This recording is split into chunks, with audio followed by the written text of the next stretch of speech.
Bonjour à tous et à toutes, j'espère que vous allez bien.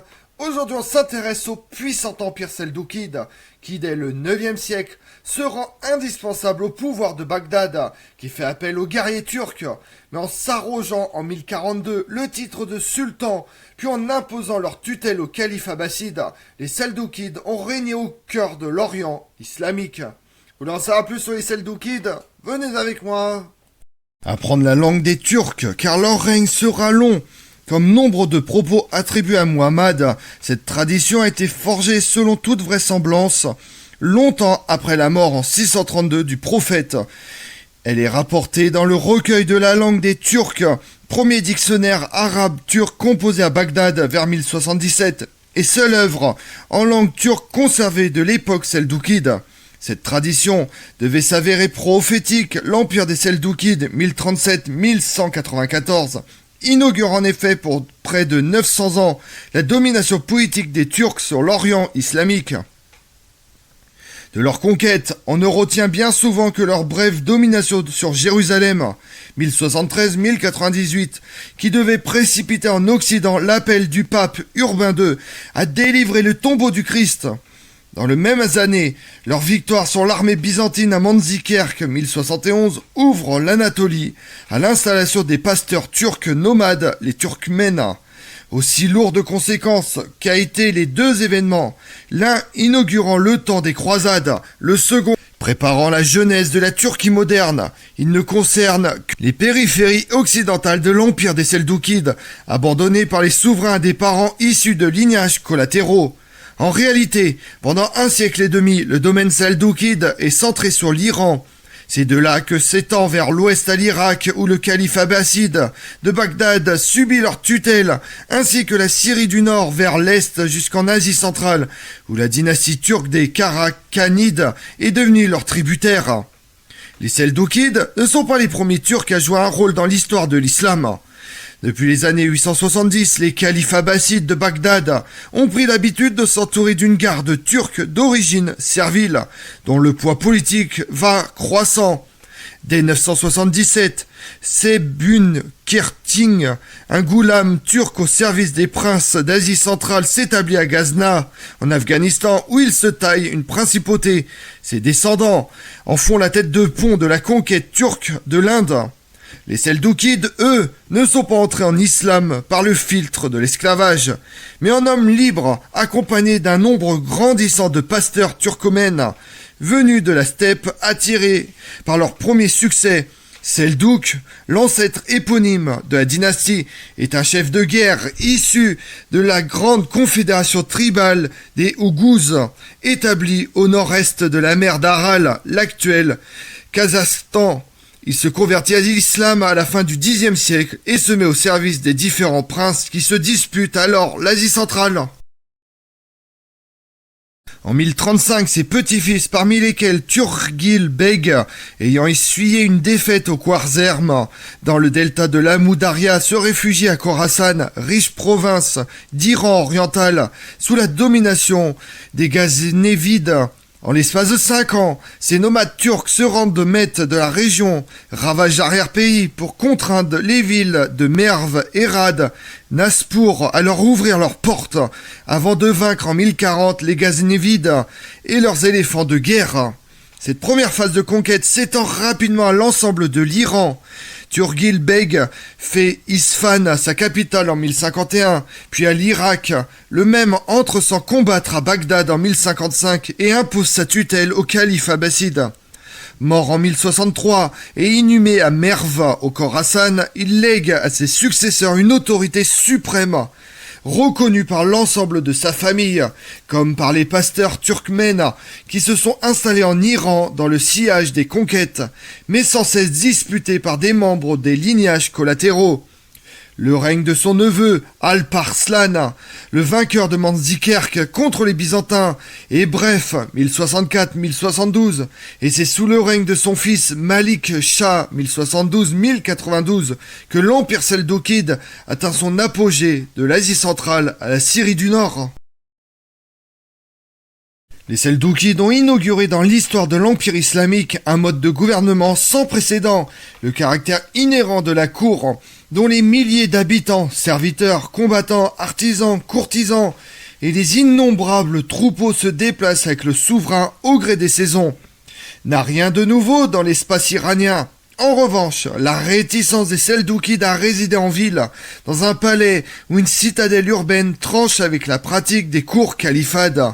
Les Abbassides à Bagdad, les Fatimides au Caire, comme des cours princières de leur temps, les Hamdanides arabes à Alep, des Karanides turcs à Boukhara, à Bagdad, où Turkil Beg a agrandi un ancien palais à Merv ou Sanjar, 1118-1157, a fait construire un immense complexe, comme à Isfahan où Malik Shah a passé le plus clair de son temps. Les monuments urbains ne servent que le temps des cérémonies. La cour réside le plus souvent dans une ville mobile de tentes installées hors les murs autour de la vaste tente rouge du souverain. Grands amateurs de vin et de chasse, les Seldoukides apprécient également le kiosque, ces pavillons souvent fortifiés, édifiés dans les jardins à la périphérie de leurs différentes capitales temporaires. Les somptueux caravansérails, dont ils ont jalonné les routes de leur empire, particulièrement au Khorasan, étaient sans doute moins destinés à accueillir des marchands que le souverain ou un membre de sa famille au cours de ses déplacements. Itinérant et anti-urbain, le pouvoir seldoukide s'adosse cependant à un puissant appareil administratif, héritier du divan ou administration califale, reposant sur les compétences de secrétaire de culture persane, coiffé par l'autorité d'un premier ministre, le grand vizir. Le plus célèbre est Nissan al-Mouk, né en 1018, fut grand vizir d'Arslan, puis de Malik Shah pendant 30 ans. Son traité de gouvernement, composé en persan à l'usage du souverain, entreprend un grand renfort d'anecdotes historiques de défendre la place du divan et de la tradition politique islamo-persane dans l'état né de conquêtes seldoukides. La tradition politique turque héritée de la steppe et des empires pré-islamiques, notamment celui de Gode turc, n'a cependant pas cessé d'imprégner la pratique politique des Seldoukides. La bipartition entre les territoires de l'Est, Iran et Asie centrale, et territoires de l'Ouest, Irak et Syrie du Nord, est une illustration, mais c'est surtout dans le mode de succession que la tradition turque a le plus pesé dans l'histoire des Seldoukides, accentuant les tendances centrifuges dont étaient porteuses les bandes de pasteurs turkmènes, errant à la recherche de nouveaux pâturages ou de butins. Si la légitimité de la famille seldoukide était incontestée dans l'Empire, si au sein de la dynastie une autorité particulière était reconnue à l'aîné, des fils ou des frères, dans la pratique tout prince seldoukide pouvait prétendre au pouvoir suprême à la mort de son père, voire de son oncle. Dans cette logique, les luttes de succession n'étaient pas un accident, elles devaient permettre de faire émerger un vainqueur et de le doter d'une légitimité suffisante pour s'imposer à ses frères et ses cousins. En dehors de ces phases de compétition aiguë, le souverain délègue localement son autorité à des membres du lignage. Les princes en charge du gouvernement d'une province portaient le titre arabe de Malik, qui signifie roi, afin de les préparer à l'existence du pouvoir et à la compétition qui les attendait. Les fils du souverain étaient établis dès l'enfance dans un gouvernement provincial, une pratique qui s'est perpétuée jusqu'au XVIe siècle dans un autre empire, celui des Ottomans. Les jeunes princes seldoukides étaient alors placés sous la tutelle d'un atabeg, un officier chargé de leur éducation et qui souvent restait aux affaires après l'avènement de leur pupille. Au XIIe siècle, à la faveur de l'affaiblissement de l'autorité souveraine, les atabegs sont même parvenus à établir localement un pouvoir de type dynastique. Le plus fameux est Zangi Atabeg de Mossoul, qui reprend Édesse aux croisés en 1144. Les vastes territoires conquis par les Seldoukides entre 1037, soumission de Merv au Khorasan, et 1089, prise de contrôle de Samarkand en Asie centrale, représentent depuis les conquêtes arabes du 7e et 8e siècle et plus encore depuis l'avènement des califes abbassides en 750, le cœur de l'empire de l'islam.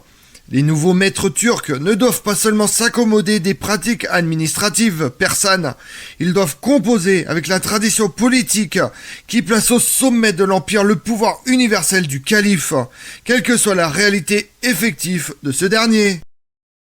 À l'été 1071, les armées seldoukides menées par le sultan Arslan affrontent à Manzikert en Anatolie orientale les armées de Byzance, conduites par l'empereur romain IV Diogène.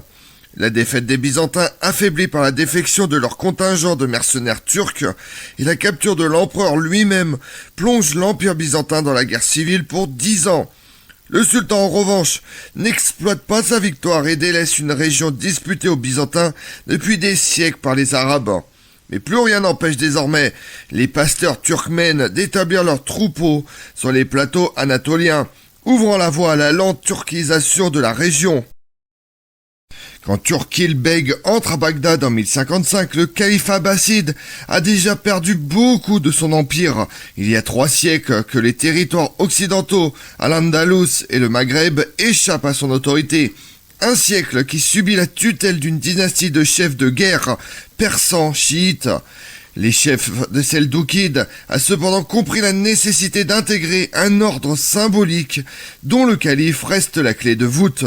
Dès 1035, sans doute, il se proclame client du commandeur des croyants, le principal titre califal. En 1042, après sa victoire sur les Gavézides, il s'arroge les monnaies sur le nom du sultan Muzzaman, littéralement pouvoir exalté, jusque-là resté un attribut du calife. C'est l'acte de naissance du titre de sultan, promis à un grand avenir. En 1055, le calife, réduit à l'impuissance dans son palais de Bagdad, reconnaît le pouvoir effectif de Turgil Beg et lui donne une dimension universelle en lui attribuant le titre de roi de l'Orient et de l'Occident. Par la suite, les juristes musulmans théoriseront la délégation de souveraineté par lequel le calife, seul détenteur de l'autorité légitime en islam, confie son pouvoir effectif à celui que l'on désigne désormais sur les monnaies, dans les sermons, par le titre de sultan. Si ce titre est progressivement revendiqué à partir du XIIIe siècle, surtout par nombre de potentats locaux, de l'Afrique de l'Ouest à l'Indonésie, le seul sultan légitime à l'échelle du monde de l'islam est légalement parlant celui qui est investi par le calife. Après la prise de Bagdad par les Mongols en 1258, les califes abbassides, réfugiés au Caire, continueront jusqu'en 1516 d'investir d'une légitimité sans égale les sultans mamelouks d'Égypte et de Syrie. Cette dualité prendra fin avec la prise du Caire en 1517 par Sélim Ier, le chef de la maison des Ottomans, dont la légitimité repousse tout entière sur ses succès dans le djihad contre les infidèles. À cette date, le souverain ottoman n'aura plus besoin du calife. 500 ans plus tôt, l'histoire des rapports entre sultan et calife n'est pas encore écrite. En 1092, le grand vizir Nissam al-Mouk, puis celui du sultan Malik Shah, sont assassinés par des membres du mouvement chiite ismaélien des Hachimichines, d'où vient le mot français assassin. Ces événements ne déstabilisent pas l'autorité des Seldoukides. Après 1118, en revanche, les forces centrifuges animées par les prétendants au sultanat sapent l'unité de l'empire seldoukide. À Bagdad, l'autonomie reconquise de haute lutte par le calife abbasside les écarte de la ville, où leurs palais sont rasés en 1187. Le dernier sultan, Turgil III, meurt au combat en 1194 face au souverain du Khwarizm. Paradoxalement, c'est en Anatolie, le pays des Romains, cette lointaine péninsule occidentale, que les sultans seldoukides abandonnent après 1071 et leur victoire sur Amanzikert à des groupes irréguliers de Turkmènes que se constitue le rameau le plus durable de leur empire, le sultanat seldoukide de Rum, 1077-1308, avec Konya pour capitale. Il se maintient jusqu'à sa défaite face aux Mongols en 1243. C'est sur ses ruines et sur son souvenir que se reconstituent au XIVe siècle plusieurs principautés turkmènes, au nombre desquelles l'émirat des Ottomans.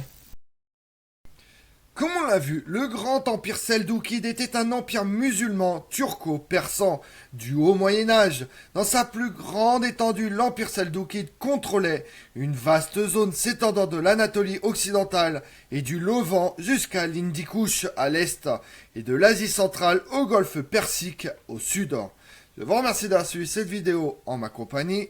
Si vous voulez connaître mes autres vidéos, retrouvez-moi chaque matin à partir de 6h45 sur ma chaîne YouTube Tout sur l'Histoire avec Damien, mais également sur les réseaux sociaux Twitter et Instagram Histoire Damien. Et pensez à liker, commenter et vous abonner. Je vous remercie à tous.